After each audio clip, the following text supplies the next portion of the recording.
Okay, if you're just tuning in, fashion and pop culture expert Sassy St. James with us. Sassy, hello. Hi, John. Sassy, let's talk about the performances at this year's 2017 Grammy Awards. What were your thoughts on Adele, Hello, opening the show? You know, we've heard that song so many times, so she can't do wrong. And she usually takes the stage without needing any kind of intro or musicians or lights or shows, and that's all it was. It was perfect. Adele, it was the best performance of the night, but it was obviously a really good one. I agree with you. You know, when Adele was promoting 25, I believe it was Albert Royal Hall in New York, and Jimmy Fallon introduced her, I thought that was a way more shocking rendition of Hello, one that really gets you right here. And this one I thought was, okay. I mean, she's flawless, you know, I'm not saying anything negative, but it wasn't the highlight of the evening. Let's talk about Adele's tribute to George Michael. What were your thoughts on this? I realized she had a few technical difficulties. Adele is just a class act, though. I thought that it was seamlessly done, and she got a standing ovation for that. I loved the rendition she made. It was a song that we all recognize so well, and she made it sound like her own.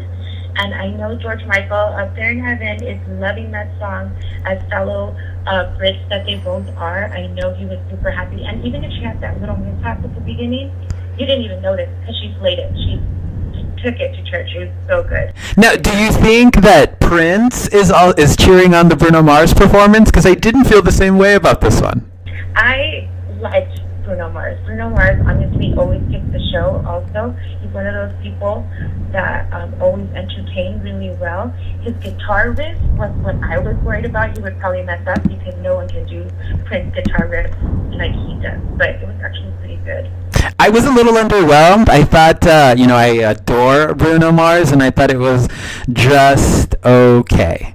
But speaking of just okay, that's also how I felt about this Metallica and Lady Gaga performance. I saw this online, and I thought it was hilarious. Somebody had posted mute Talica because, of course, one of the guys' mics was muted. What were your thoughts on this one? Well, if we remember a few years back, they did the same thing to Adele with the microphone. So we obviously know that True. Very good at turning off your microphone. Metallica is not one of my favorites. You know, Lady Gaga obviously is on the top of my list, but this was a very boring performance. But I know we have to be able to give every type of music their limelight, but this was a really boring performance. It was obviously a bathroom break.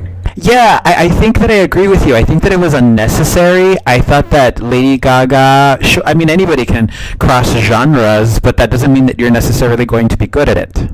Yeah, she had ended really well with the Super Bowl performance. I think she should have just kept it there and then started her tour. This probably was something she didn't need to do. Okay. What about Katy Perry's performance of Chained to the Rhythm? I like the song. It's growing on me. It seems to be doing okay after a slow takeoff. It's now the most listened to song on Spotify in the first 24 hours for any American artist.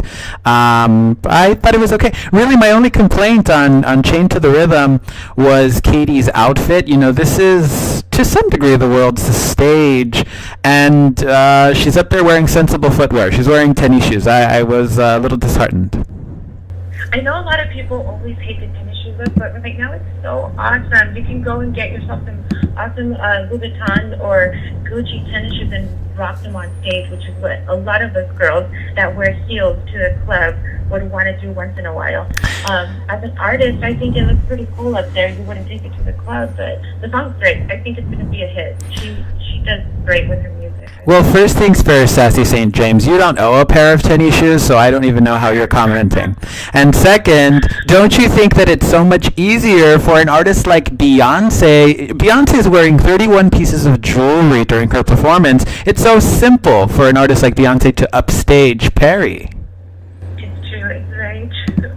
Well, she did upstage people with that chair tipping. We were afraid the babies were going to come out. Yeah, I'm happy you bring this up. What were your thoughts on this performance? It was okay. Beyonce is a visual entertainment, definitely. She made us look at the TV and look at all the detailing and the flowers and her outfit, but I feel like I've seen this before, probably on Cher or somebody like Yeah, that? there's memes already online. They already exist, and it's the internet likes to call her the Beyonce recycling factory, and it's a very similar look. Yeah.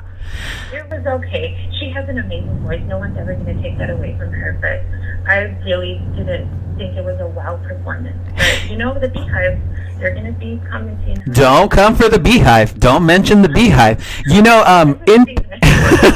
Interestingly enough, Beyonce is not at the top of my list of artists. She's obviously the best live singer slash dancer combo alive, but whatever.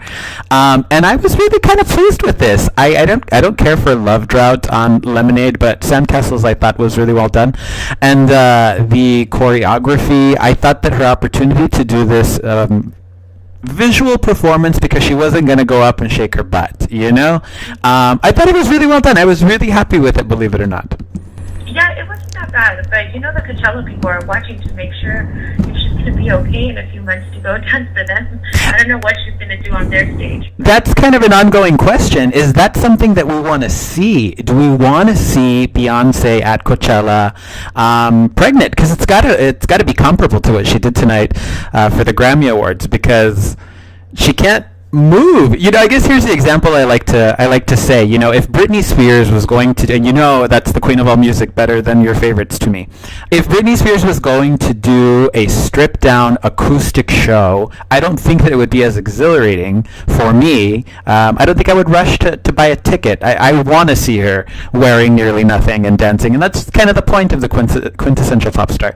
So this is what to expect for Coachella, and that's the question. Is that what you want to see? Of course not. Our flower child hipsters from today do not want to see that. They want to see dancing. They want to see crazy music, shaking music out of her. So I don't know if you're going to buy your tickets, guys. Just remember, you probably will not dance. Let's talk about Album of the Year. There was a lot of buzz about who was going to take the AOTY at this year's Grammy Awards. I saw this on several media music outlets where people were pinning Beyonce and Adele against each other. And to be honest with you, and I say this with no disrespect, I feel like it was kind of obvious that 25, Adele was going to take this award. Did you have any doubts in your mind that it was going to go another way? I was, the Beehive and the love for Beyonce is huge, and I know the Lemonade album is iconic in the sense that she showed herself in a different way that people didn't expect Beyonce to be, so that's what made it iconic with, quotations around. But I know the album, Adele was so good. That album is going to be iconic when we're 80. We're still going to be crying to Hello, and we're still going to be feeling her emotions in that album when we're older, and that's what we want on Album of the Year or Record of the Year. I think you hit the nail on the head there, because whenever, I feel like the word iconic is so loosely used nowadays, we're probably not going to remember driver, pull up to the partition, please. 5 years from now. Well, we'll probably remember it, but not in the way that we're going to remember Hello or anything else on Adele 25. I thought that that was kind of a given, and I think that it would be extremely naive for Beyonce or the Beehive to have really thought that they stood a chance against this powerhouse. Adele, to me, is Amy Winehouse had Winehouse not had a tragic accident. This is a miracle artist. And she did say thank you to Beyonce. She loves her, so she knows, the comparison that was being thrown out there. But Adele deserved this. If you have that album, and I know almost everybody does, you know why she won. It was perfect. If you have it, buy it again. Yeah. Listen to it again.